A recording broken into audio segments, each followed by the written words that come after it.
So hey there, everybody. Welcome back to another episode, edition, whatever you want to call it, of Cambridge Inside Out. My name is Robert Winters, and so we were just talking about this a moment ago. We're actually going to do it's 2 half-hour shows, but I'm just going to pause in the middle and we'll just start it up again. So just so you know. So a few things to talk about. Some having to do with the civic world, some just have to do with Cambridge in general. One thing I basically want to do a little quick shout out right now that though it was snowy today, we had at least one day this past week where it was torrential rain during the night. And for me, we had rain coming in windows and rising up in my basement, which was really quite alarming, especially when it's sort of licking at the top of your hot water heater. You worry that you're about to lose your utility. So anyway, the reason I'm mentioning it here is just to say that afterwards I contacted the folks at Public Works Department who were incredibly responsive. And that's really my point, is that TJ Shaw is the superintendent of streets and George Stylianopoulos down Public Works are really helpful. And we'll actually be meeting with people to talk about whether the drainage capacity in our local system here. In other words, it's not all about Gaza and ceasefires and whatever. Sometimes in Cambridge, we worry about things like the plumbing, and whether this is climate change or just pipes, who knows? But all of my neighbors were getting inundated, and it's sort of been an adventure, to say the least. One other announcement I think is worth mentioning, just in case there's any of the 2023 municipal election candidates watching, which is at January 20th, which is just 4 days from now, is the deadline for filing your year-end reports with the Office of Campaign and Political Finance. And you ought to do that because at least if they enforce their own rules, they'll charge you a fine for every day beyond that. And right now, it's Burhan Azim, Doug Brown, John Hanratty, Peter Hsu, Franz Pierre, Sumbul Siddiqui, Dan Totten, what's his name, Vernon Walker, Hao Wang, and Aisha Wilson are delinquent, or not delinquent yet. They will be delinquent if they don't do it in the next 4 days. I think it's worth noting that one other person who's not going to be filing would be Greg Morey because he passed away on election day. Kind of raises a bit of an issue. What actually happens when people actually have campaign accounts? I mean, right now, Greg passed away a few months ago, and the bank keeps taking fees out of his account. I'm thinking, well, shouldn't they do something about this? This doesn't seem quite right. And another thing worth mentioning is that the school committee candidates, they did file campaign finance reports 8 days before the election, but a lot of the bills are paid after that. So we're not going to really know what the full accounting for school committee elections are until they file their reports, their year-end reports, which are also due on February 20th. The city councilors have to file with the Office of Campaign Political Finance in the state. School committee candidates have to file with the Cambridge Election Commission. So if there are any of the items, maybe some of them have already filed, but they haven't posted any of the results yet. So, but anyway, if we're a school committee candidate, don't forget. And I'll mention one other thing in the area of campaign political finance, which is that when I post results, about what the actual costs are for political campaigns in Cambridge, which I hope is helpful to people, because if people are thinking about being a candidate in the future, they should at least have some kind of a ballpark estimate as to what kind of money may be involved, to help them decide whether they really want to do it or not, because it is a factor. I always do everything on a complete 2-year election cycle. Some people, I think, do it in kind of a cheap way of, they just start the clock in the calendar year and end it on election day. But a lot of bills are paid after election day. And it's been my practice, just somewhat arbitrarily, you have to draw the line somewhere. I start my clock on February 1st of the year before the election, and ended on January 31st of the year, right after the election. So it's a full 2-year cycle. So if anybody wants to argue with me about my practices, please feel free to do so. But I think that really, since people are raising money, some candidates at least raise money during the years where there's not an election, because you have, limits of $1,000 a year, and if you get one every year, you can get $2,000 out of somebody during one election cycle. So anyway, the only correct way, in my view, is to actually do it as a full 2-year measure, which is what I do. So enough on that. I'll maybe talk about a little bit about election-related stuff later. What I wanted to just alert everybody to is that we now do have a fully inaugurated city council for the years 2024 and 2025, with Mayor Simmons in charge. That's city council end of things, and the school committee is fully inaugurated now. There were two who had not been inaugurated at the original meeting, but that's been corrected now. So anyway, so things are underway. There are some of the more important things that actually happen in the early part of a city council term, as well as beginning of a school committee term, is whether the school committee chooses to divide itself up into subcommittees, which it almost always does. They need members and they need chairs. And certainly at the city council side, the same is true. The vice chair, who this time around will be Carolyn Hunter for the school committee. They elected her vice chair. But on the city council side, it's Mayor Simmons. And Mayor Simmons will be, I'm sure she's still very involved in deciding what the appointments will be to the various city council committees and who the chairs will be. Typically you get the announcement a week or two after the mayor is elected. So since there was no city council meeting because of Martin Luther King Day yesterday, the next regular meeting will be on January 22nd. And I anticipate we'll get a listing either then or maybe even before then.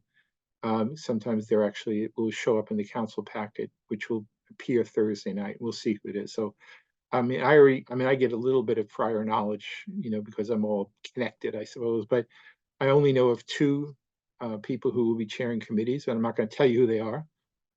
But it'll be interesting. I think there were some fundamental errors made in the last council term, certainly in terms of the Public Safety Committee, and I think there are some really important decisions that have to be made in terms of transportation.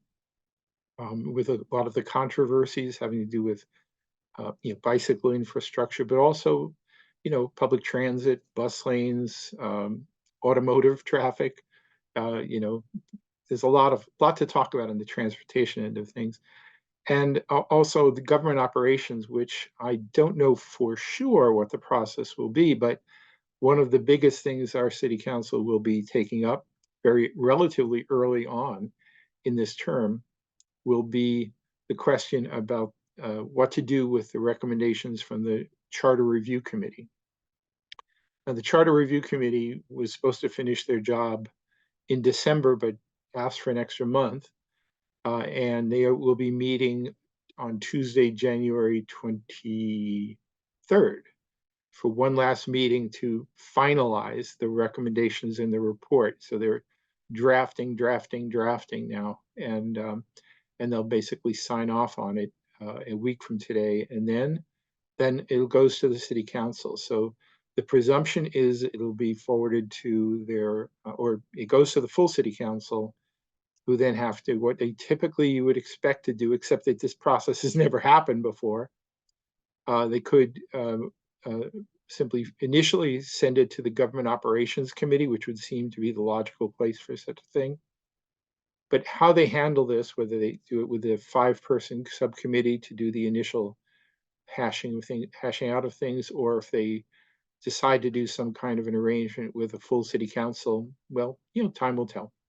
So anyway, be on the lookout for that. I think it's a pretty important thing. So now, at the last meeting, which was on January 8th, I was actually hoping, I was hoping in December that what the uh, departing city council would do was basically just to allow all business items that had not been acted on or things that were awaiting report from the city manager to just expire and then just start fresh with a clean slate. And I was encouraged by the remarks of our freshly minted Mayor Simmons on January 1st, who made reference to starting off with a clean slate. I thought, well, wouldn't that be a nice thing to do? So what happened, which I actually found interesting, and maybe some of you will not find so interesting, I don't know, was that the city manager came back with a communication to the city council at the January 8th meeting, asking if they could take a different look about how all these items that have been awaiting report, some of which have been on there for 5 years or more.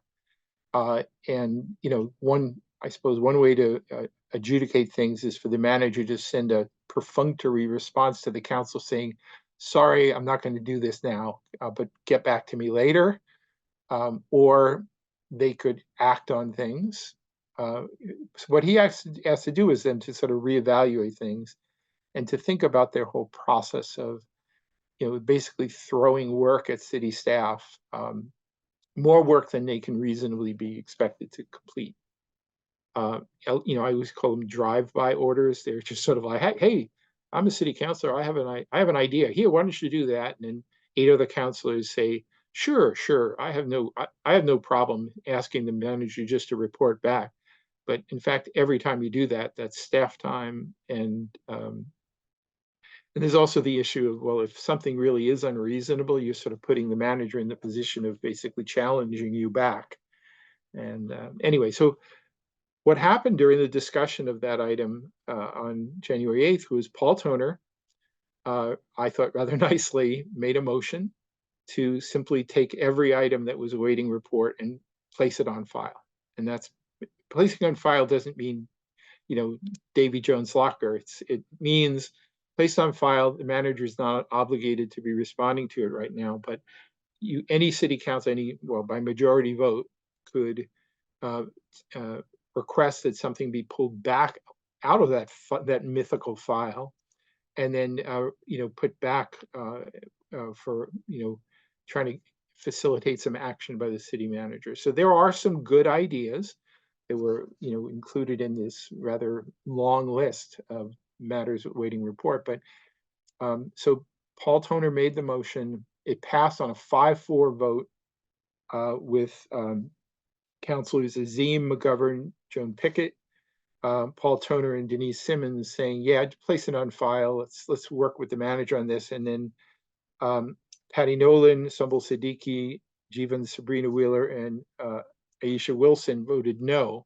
wanted to leave the items or at least refer them to some government operations to decide in advance which ones to keep. So, but I thought actually what they chose to do was the right thing to do.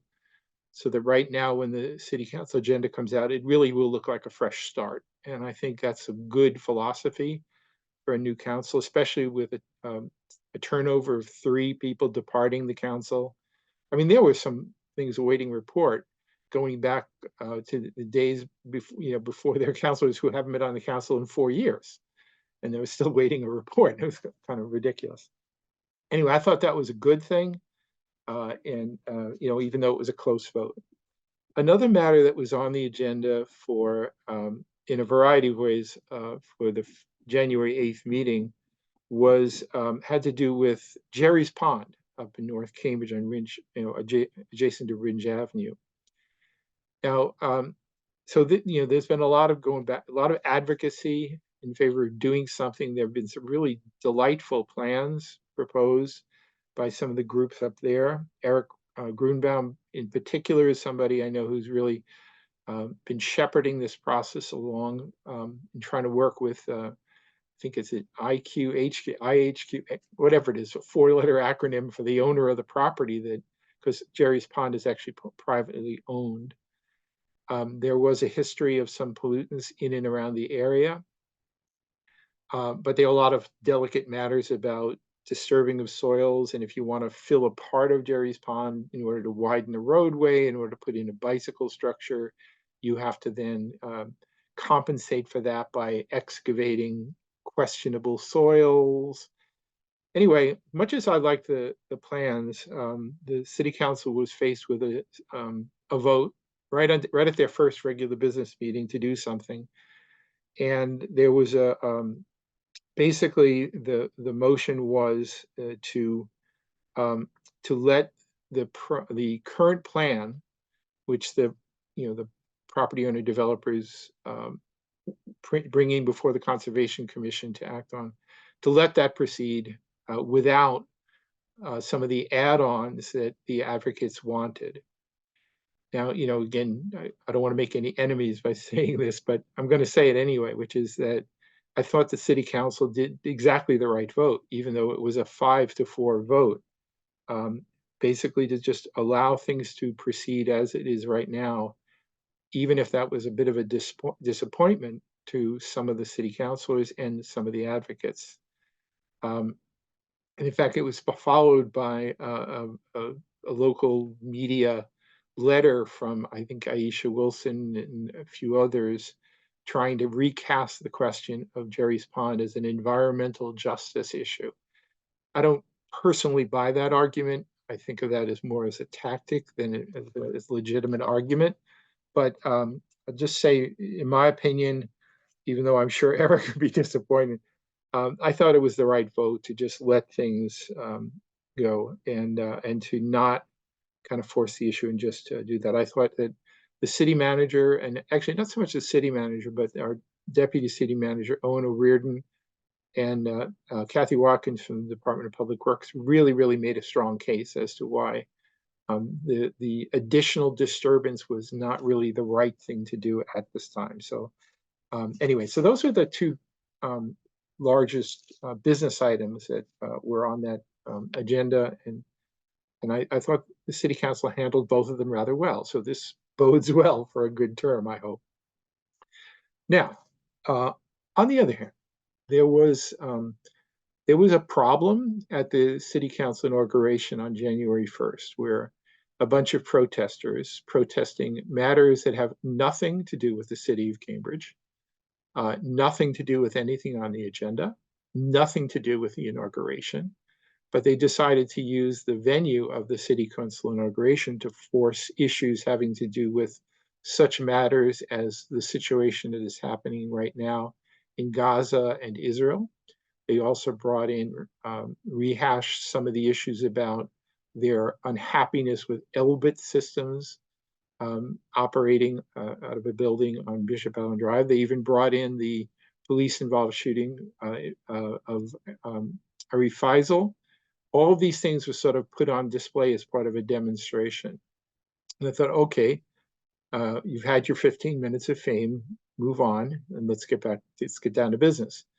But sure enough, on February 8th, at our regular meeting, many of those same people kind of quietly filtered into the gallery at City Hall during the public comment. And even though there was not a single matter on the agenda having anything to do with any of the matters that they wanted to talk about, and even though the city council rules are explicit about the fact that you may only make public comment about matters that are on the city council agenda, and in fact, on particular parts of the city council agenda, not everything.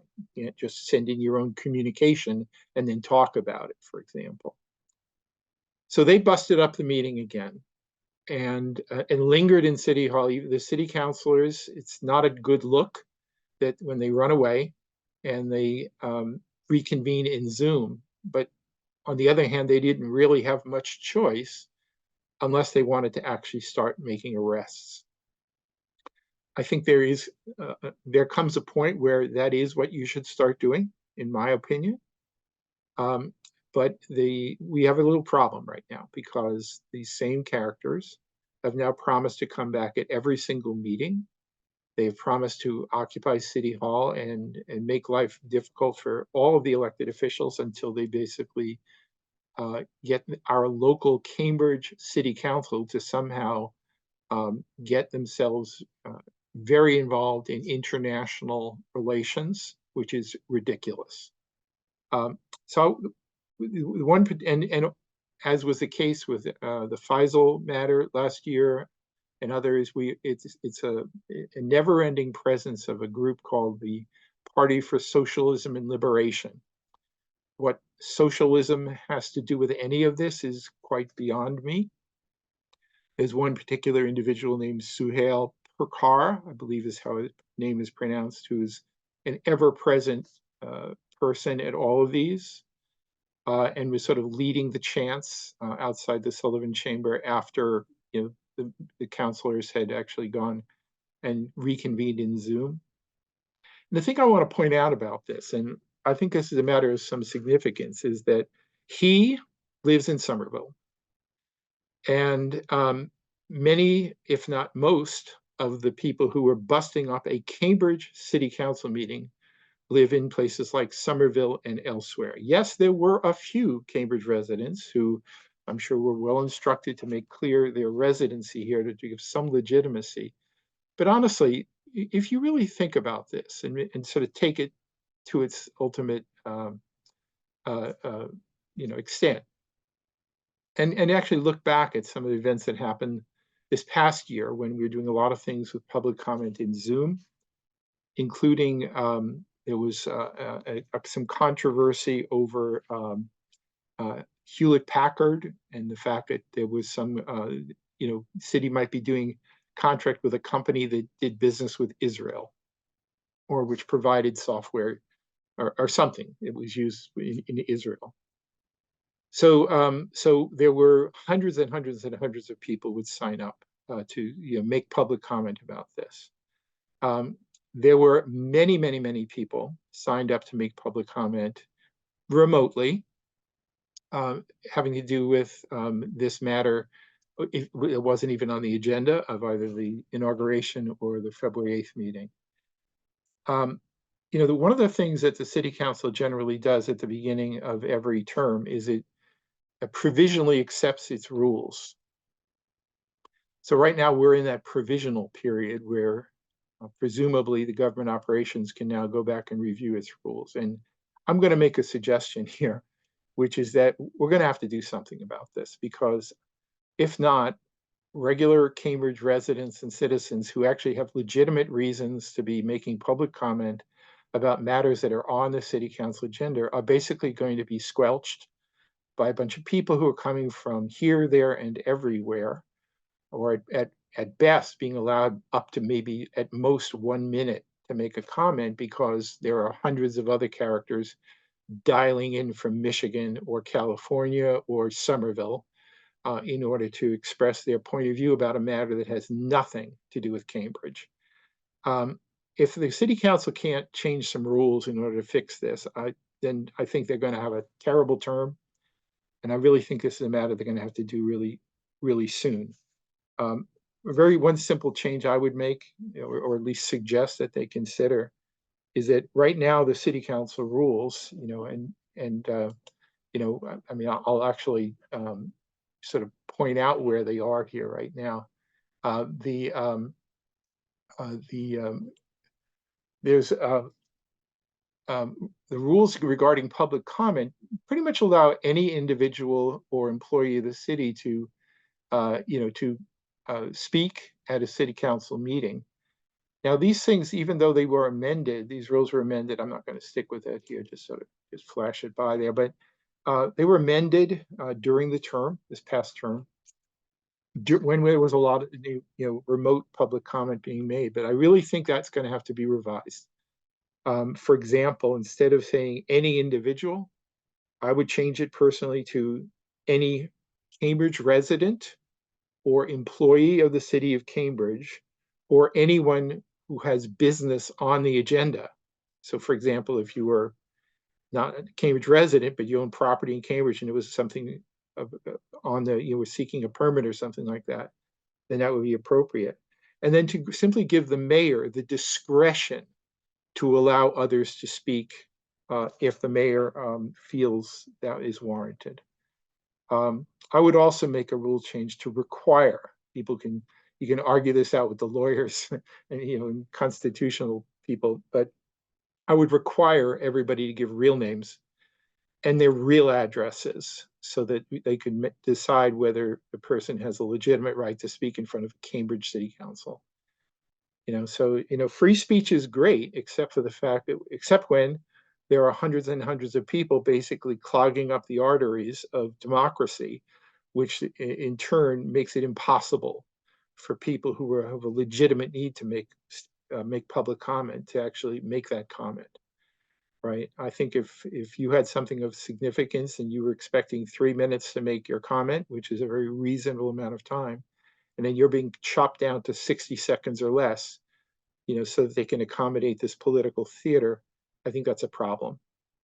So I think it's about time that our Cambridge City Council actually consider doing something about this, because if they don't, they're just going to be recessing their meetings every single week and picking it up in Zoom. And I think that, I mean, people would say, well, the people are going to continue to show up and chant and chant and chant. Well, there may very well come a point where you have to actually bring in law enforcement and actually restrict access to the Sullivan Chamber if, in fact, things continue to go in the direction that they've been going. So anyway, I hope that our city council can actually have the willpower to do that, because it's not beyond the realm of possibility that you could have a national organization decide that City of Cambridge is a wonderful venue to sort of highlight some international matter, and then through the use of social media and remote public comment, you could have not 100 or 200, you could get 1,000 or 2,000 or 20,000 people signing up to make public comment. Again, I hate to sort of take it to the sort of the reductio ad absurdum point of view here, but that point is that that's a possibility. And if your rules aren't written in such a way as to be able to handle a possibility like that, then your rules need to be modified. So please do something, because it's going to be terrible if you do not. So, all right.